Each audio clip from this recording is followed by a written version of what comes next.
In. Translated by Bhikkhu Sujato. Suttacentral.net.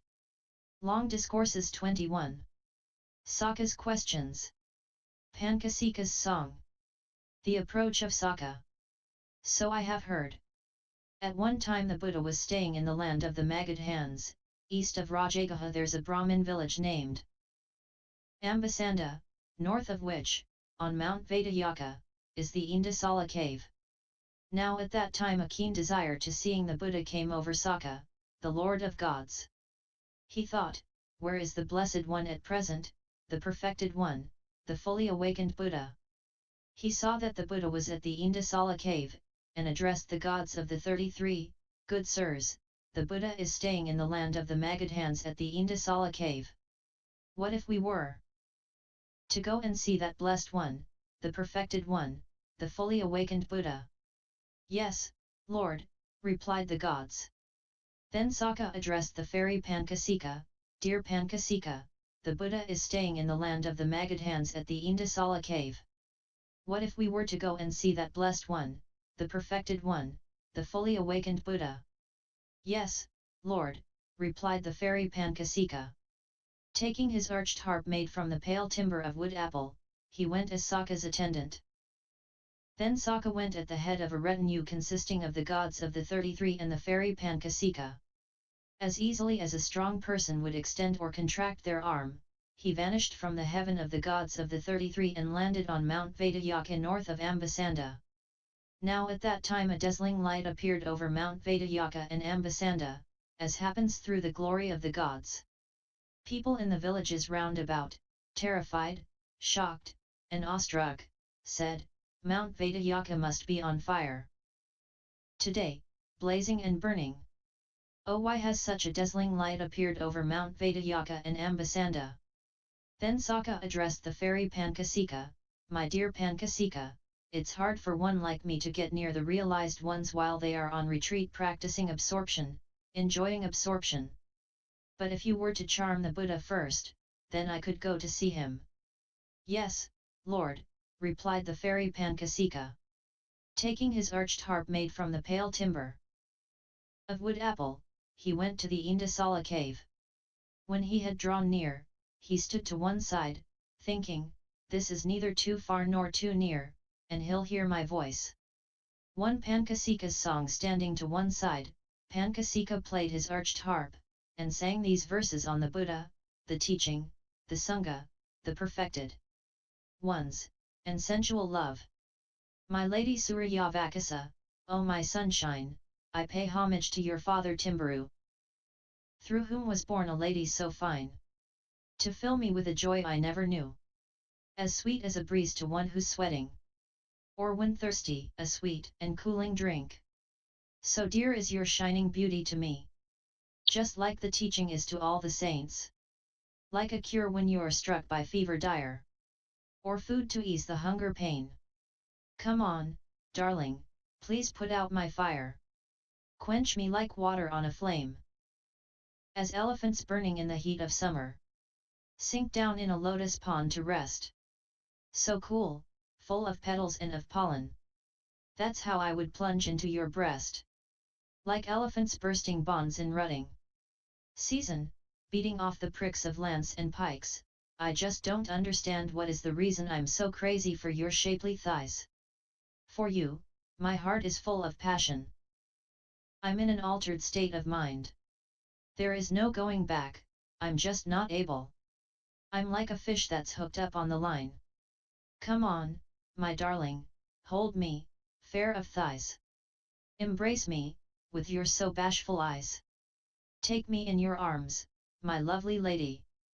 That's all I'd ever want or could desire." "Ah, then my desire was such a small thing. My sweet, with your curling wavy hair. Now, like to Ara ants an offering. It's grown so very much from there.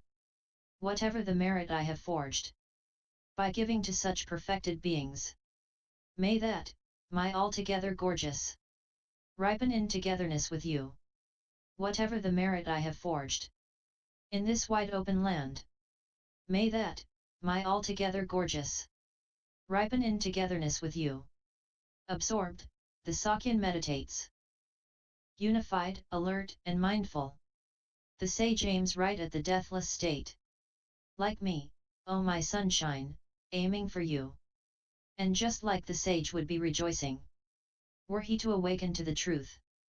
So I'd be rejoicing, lady. Were I to end up as one with you. If Sakka were to grant me just one wish.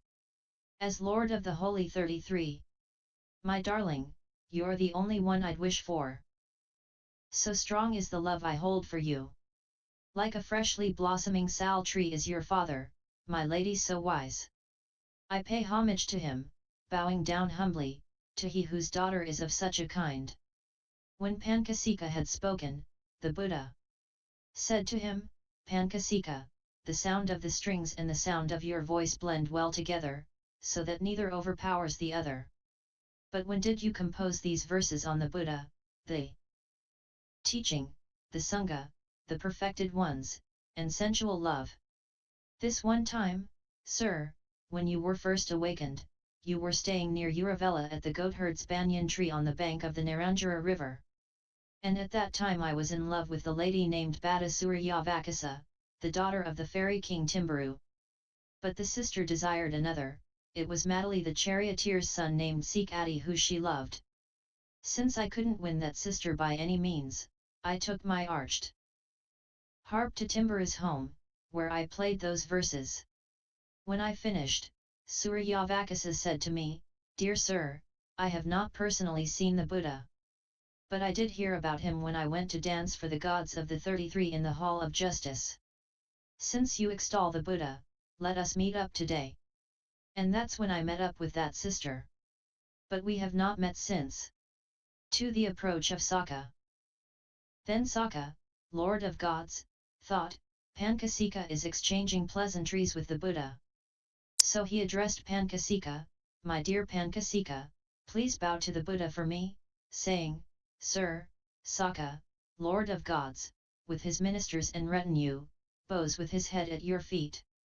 Yes, Lord, replied Pankasika. He bowed to the Buddha and said, Sir, Sakka, Lord of Gods, with his ministers and retinue, bows with his head at your feet. So may Sakka with his ministers and retinue be happy, Pankasika, said the Buddha, for all want to be happy, whether gods, humans, demons, dragons, fairies, or any of the other diverse creatures there may be. For that is how the realized ones salute such illustrious spirits. And being saluted by the Buddha, Sakka entered the Indasala cave, bowed to the Buddha, and stood to one side. And the gods of the 33 did likewise, as did Pankasika. And at that time the uneven places were evened out, the cramped places were opened up, the darkness vanished and light appeared, as happens through the glory of the gods.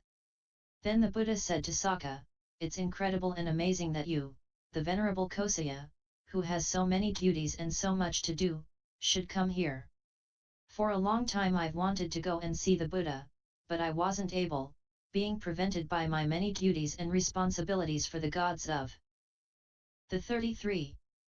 This one time, sir, the Buddha was staying near Savatthi in the frankincense-tree hut.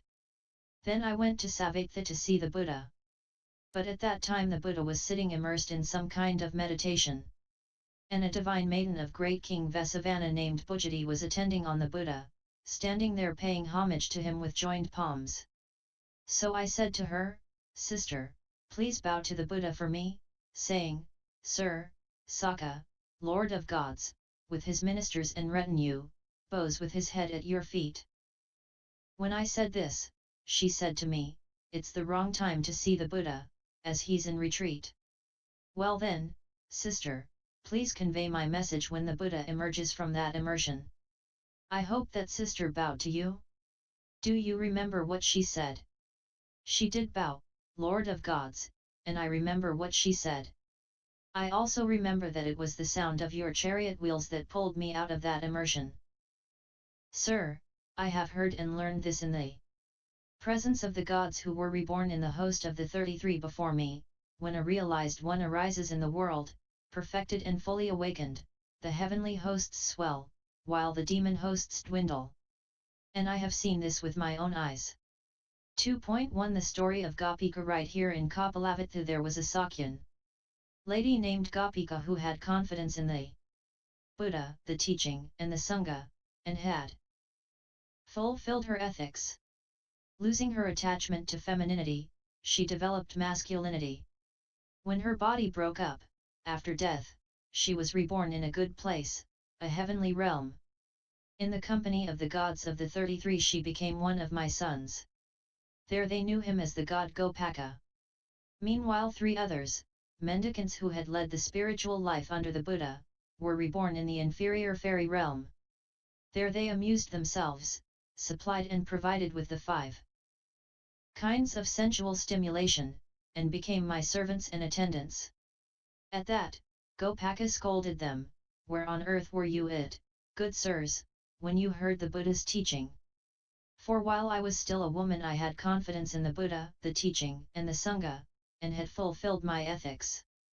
I lost my attachment to femininity and developed masculinity. When my body broke up, after death, I was reborn in a good place, a heavenly realm.